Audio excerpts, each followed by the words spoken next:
Mr. Speaker, sir, in the last 2 days, members have covered many aspects of this contentious issue of benchmarking ministerial pay to the private sector at 2/3 M48.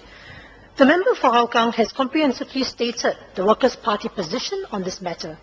The gist of our position is that we should instead consider benchmarking based on the remuneration of political office holders in countries which tick. They generally favour a more moderate use of taxpayers' money for political salaries and do not seem to have run their countries aground. Today, I would like instead to examine a few points raised by Minister Teo Chee Hean in his reply speech yesterday, and also to argue why the benchmark of 2/3 M48 for political office will ultimately be against the national interest.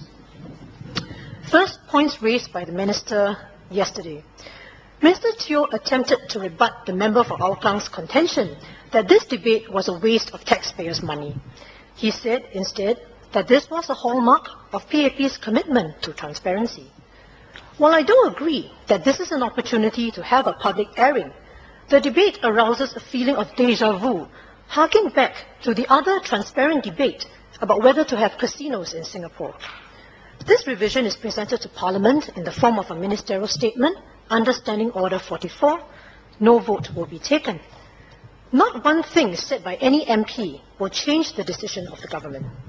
Personally, I would have very much liked to hear what each individual minister feels about taking about $2 million of taxpayers' money home each year, while fellow citizens struggle with rising costs and taxes. Secondly, Minister Teo mentioned that it was not right to look at how much political leaders elsewhere earn, because our ministers cannot become ministers in other countries.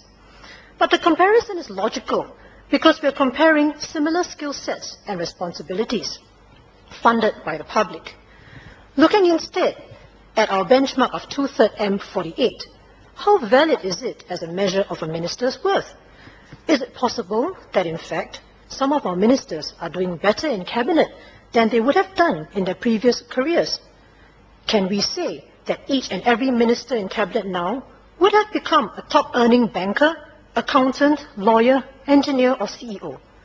We have all seen instances of civil servants and military personnel embark on second careers in the private sector and find the business world a whole new ball game, and some, in fact, flounder. Thirdly, Minister attempted to show that cabinet salaries were not in the rarefied zone of high flyers by plotting a graph of 1,000 residents and Malaysians. Even so, 1,000 out of the resident workforce of about 1.9 million is less than 0.1%. To be in this group of 1,000 is already to be in a very privileged few, and as far as the public is concerned, is already in the rarefied zone. For the remainder of my speech, I would like to argue why the 2/3 M48 benchmark may ultimately be against the national interest. Economists have noted that globalization increases income disparity. As such, the top earners' salaries will in all likelihood move up further in the future. A few years from now, 2/3 M48 may require us to endorse each cabinet minister's pay for $3 million or $4 million annually. As these pay packets are funded from taxes, including poor people paying GST, how far is the government prepared to go with this? Does it have a threshold of unconscionability? Next, what makes a good minister? There may be differences of opinion, but fundamentally, political leadership is a different creature from administration. To add value to policy making, the minister must play the role of politician. He should understand the public sentiment and aspirations and be able to fund policies and explain things plainly to people. He must lead not just with the head, but with heart.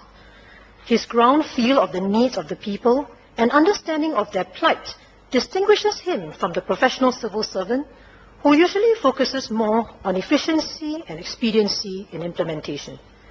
Indeed, to be effective, a minister's EQ may be more important than for him to be part of a Mensa club. In fact, he would be better if he was wired differently from the top civil servants to reduce the mistakes perpetuated by groupthink.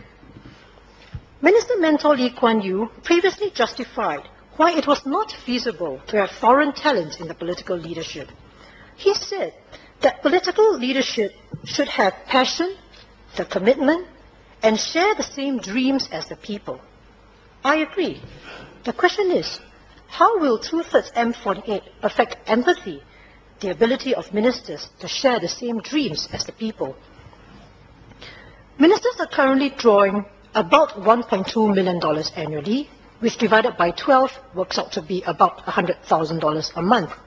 How does this compare with the average person? According to the report of the Labour Force in Singapore 2006, the median gross monthly income of someone in full-time employment is $2,170.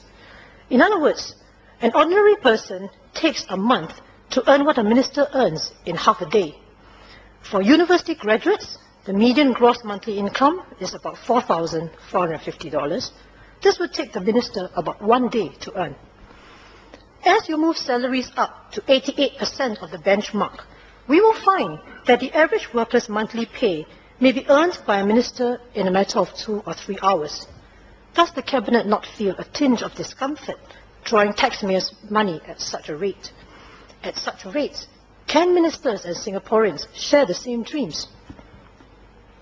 Another reality is that our leaders may face problems in marshalling the people to make sacrifices for the country. About 4 years ago, Minister Dr. Vivian Balakrishnan told the House that his son had asked whether one should be prepared to die for Singapore.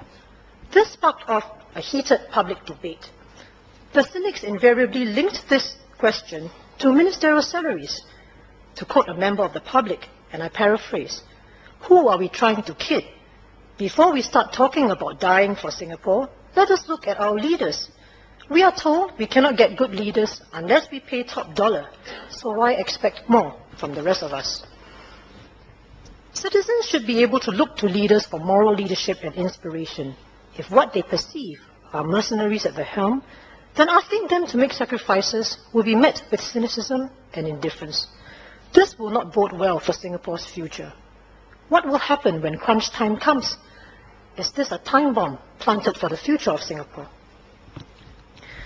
Sir, if we are seriously unable to interest good people into public office, we must ask why other countries can do it and we cannot. Is it just the money, or the fact that we have not invested in creating a culture of high public spiritedness? In some countries, there are young people who aspire to hold public office.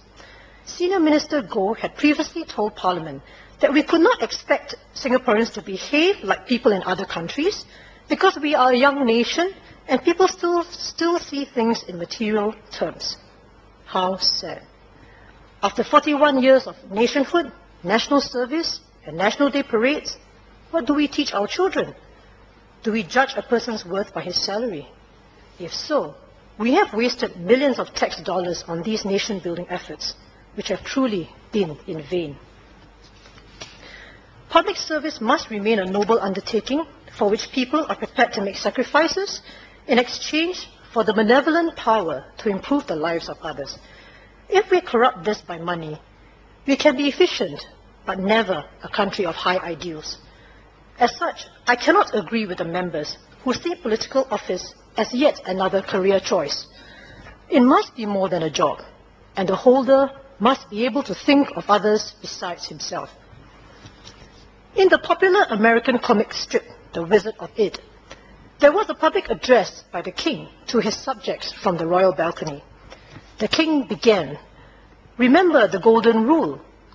One of the subjects called back, "What's that?" Back came the royal reply, "Whoever has the gold makes the rules."